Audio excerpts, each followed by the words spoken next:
캐나다의 한 언론은 한국은 주변국들 때문에 단 하루도 치료할 날이 없다고 말하면서 캐나다는 동네 외국인이 한 명만 여행 가도 때로는 그 자체가 지역 뉴스에 보도되는 일도 있을 정도로 아무 일이 일어나지 많은 치료한 국가이지만 한국은 캐나다의 10년치 사건이 한 달 안에 일어난다면서 한국 주변국들이 한국에 대해서 시비를 걸고 도발한다는 취지의 보도를 전한 바 있습니다.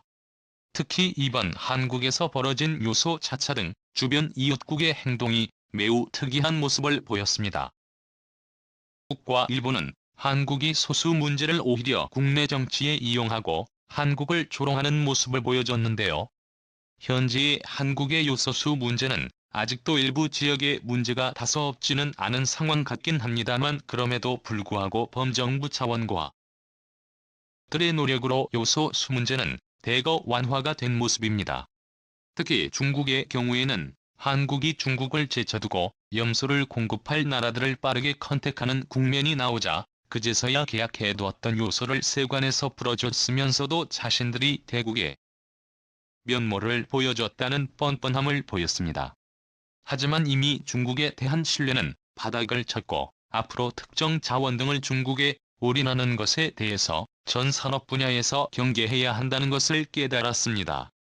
애초에 97%의 요소를 중국에 의지한다는 것 자체는 크게 잘못된 일이었고 계란을 한 바구니에 담지 않는다는 진부한 교훈을 다시 뼈저리게 깨닫게 된 것입니다. 한국대외연구원은 중국은 물론 일본 등 주변국의 이러한 쏠림 현상이 여전히 심하다고 지적하면서 최소한 한국과의 50% 이상에 의지하는 는 없도록 계속 위험 관리를 해야 한다고 경고하고 있습니다. 게다가 중국은 한국을 이웃급으로 생각해서 중국이 자리를 베풀어 요소를 내어준 것처럼 하고 있지만 실제 중국 내부에서는 한국을 매우 우습게 생각한다는 다양한 정황이 실제로 등장하고 상황입니다. 중국 정부는 뜬금없이 한국을 매우 훌륭한 올림픽 가족이라면서 한국을 치켜세웠습니다. 이처럼 요소수 사태와 베이징 올림픽을 통해 중국은 절대 신뢰하면 안 되는 국가로 다시 한번 분류된 것이죠. 하지만 이러한 사건을 가장 반가해하며 조롱한 것은 누구나 집착하듯이 역시 이웃 국가라는 일본입니다. 일본은 한국의 요소수 문제가 터지자 연일 헤드라인에 한국의 망조가 들었다는 기사를 내보내는 데 지쳐 없었습니다. 특히 산케이 같은 경우에는 한국은 일본의 수출 규제를 당해놓고 그 교훈을 되새기지 못한다고 훈계를 했고 다양한 일본 매체에서도 한국은 항상 일이 터지면 소 잃고 외양간 고치는 듯 한다고 조롱하는 모습을 보였습니다. 일본이 한국 악재를 반가워하는 것은 최근 기시다 내각이 들어서며 일본을 돋보이게 하려 하기 때문입니다. 그 대표적인 것이 최근 일본의 확진자가 거의 사라졌다는 것을 대대적으로 홍보하면서 한국을 조롱하는 것입니다. 물론 한국에는 확진자가 폭증하며 위중증 환자도 계속 신기록을 갱신하는 듯 좋지 않은 상황이긴 하죠.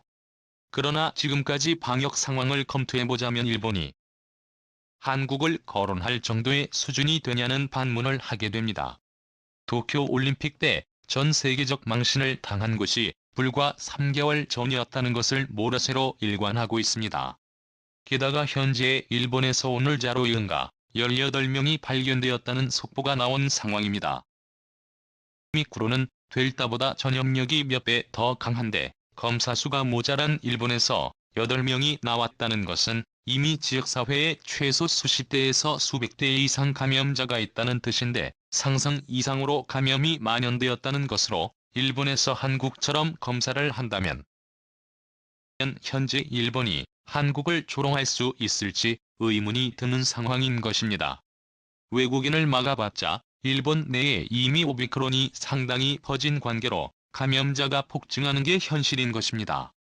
하지만 객관적 기사를 실어야 하는 일본 주요 언론조차 이제 대놓고 특별한 유전자로 인해서 코로나와 확진자가 낮아졌다는 비판 보도를 이어갑니다.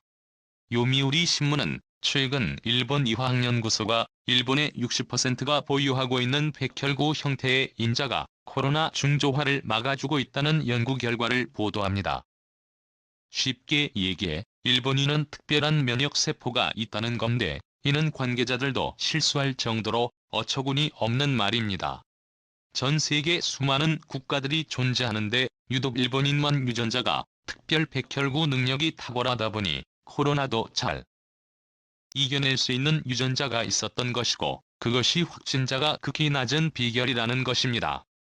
일각에서는 일본 정부가 연구에 개입했다는 말도 나옵니다. 이화학연구소는 일본 정부의 문부성 산하기관으로 정부 자금으로 운영되는 곳이기 일본 정부가 원하는 말을 충분히 하고도 남는 것이라는 의견입니다. 따라서 이렇게 일본 정부가 앞장서서 자신들 지지율만 올리는데 혈안이 되어 있으니 한국 악재는 곧 피소시키며 한국의 요소수 문제를 놓고 일본 방송은 한국을 도마 위에 올려놓고의 난도질한 것입니다. 그런데 이러한 일본이야말로 현재 요소수가 극도로 부족하다는 의견이 다양한 채널에서 나오고 있습니다. 일본 언론이나 정부에서는 일본은 요소수 부족이 전혀 없는 화학강국이라고 자신들을 지켜세웠는데요. 막상 일본 산업 현장에서는 요소수 부족 사태가 서서히 드러나 큰 위기를 맞는다는 의견이 나오고 있습니다. 일본에서 운송사업을 하는 사업자들이나 개별 트럭기사들에게 이 소수 부족 문제가 터져 나오는 것입니다. 일본 운송업체에 따르면 5개월 전 요소수의 1톤당 가격은 약 35,000엔선으로 책정되었다고 합니다. 그런데 11월 시세는 톤당 81,000엔가량으로 2배 이상 급증해 이 소수를 매우 구하기 어려운 상황이라고 합니다. 게다가 실제로 개인 자격으로 움직이는 사들은 주유소에서 에드루를 얻을 수 없다고 말합니다. 에드블로는 요소수를 말하는데 현재 일본의 주유소나 취급점에서는 신규 고객을 거부하는 사태도 일어납니다. 따라서 일본 물류 현장에서는 이대로 가면 연말이 되면 트럭이 달릴 수 없다는 말이 나오고 있는 것이죠. 한 50대 트럭 운송업자는 인터뷰를 통해서 이 소수를 어디에 가도 찾을 수 없는데 너무 조용해 이상하다 면서 연말은 물류가 가장 바쁜 시기인데 이대로 간다면 정말 물류가 멈출지 모른다라고 한탄하고 있습니다.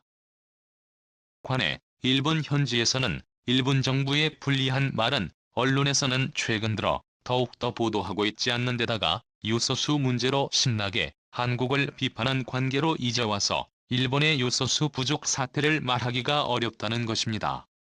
당시 일본 언론에서는 한국에서 일본에 직구를 할 정도로 한국의 요소수가 부족하다며 비웃었습니다만 현재 일부 판매점에서는 요소수 가격이 10배로 올랐고 이는 한국보다 훨씬 비싼 상태라고 전합니다.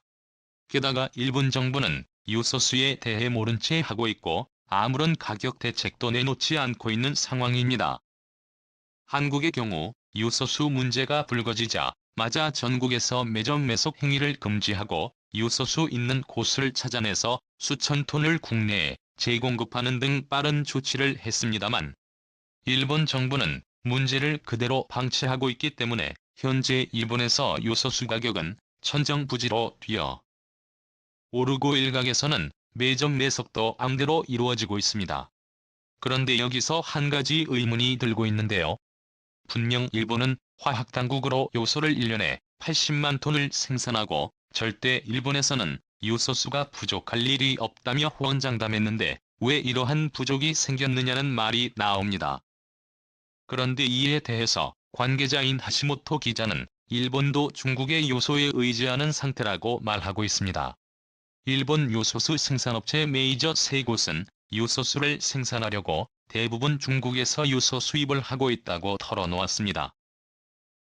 도 한국하고 다를 것 하나 없는 상태이며 일본은 이제 요소 부족으로 물류 마비가 올 우려가 있는 것입니다.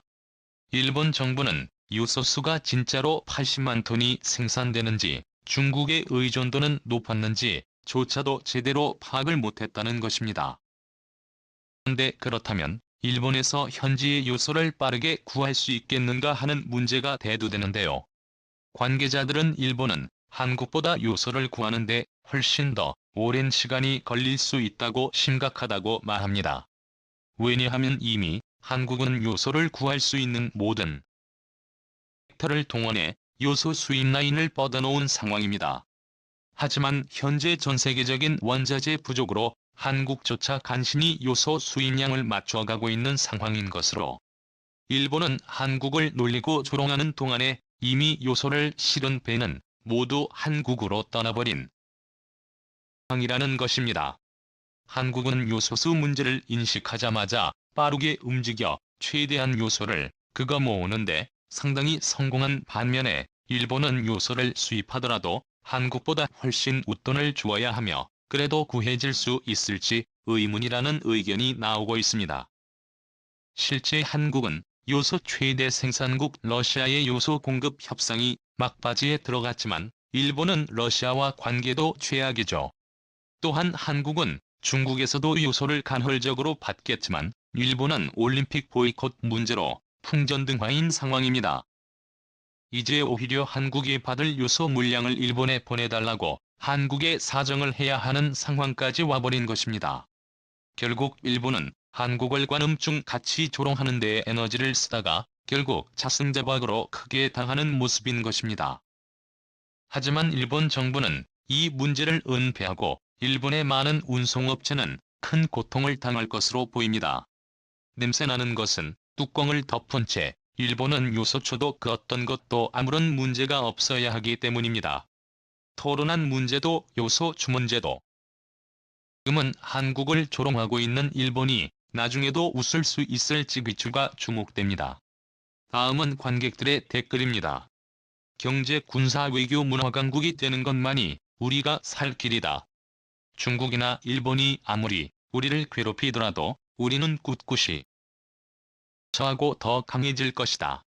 참조 나라가 어쩌다 저 지경이 된 건지 우리나라가 앞으로 조금만 더 힘내서 강해지면 제대로 스스로 무너질 때 이웃나라라고 도와주고 극단주의자 하지 말자. 우리는 아직도 중국의 그늘에 살고 있구나라는 것을 다음 세대가 깨달기 전에 얼른 하루빨리라도 더 강해져야 합니다. 만약 정말 만에 하나 일본이 요소를 구하지 못해 우리나라에 도움을 요청하면 이런 지하에 거절하시길. 정말 어쩔 수 없이 도와줘야 한다면 최소 100배 이상의 가격으로 팔길 바란 저들은 무드로 도와줘도 입사 닫고 없던 일로 만들 테니 하루빨리 중국 의존도가 높은 분야부터 다변화가 필요합니다. 중공은 언제든지 돌변합니다. 늘 소중한 소식 고맙습니다. 트래블튜브 밈의 큰 성공을 응원합니다. 거짓말 마라. 일본의 요소수 부족하지 않다. 이렇게 한국에서 소리내주자. 요소수 부족 위기에서조차 숨기고 발표를 하지 않는 기시다의 이중성을 드러나게 해야 한다. 한국의 요소수 한 방울이라도 말라. 수출하지 말라. 꼴 좀 보자.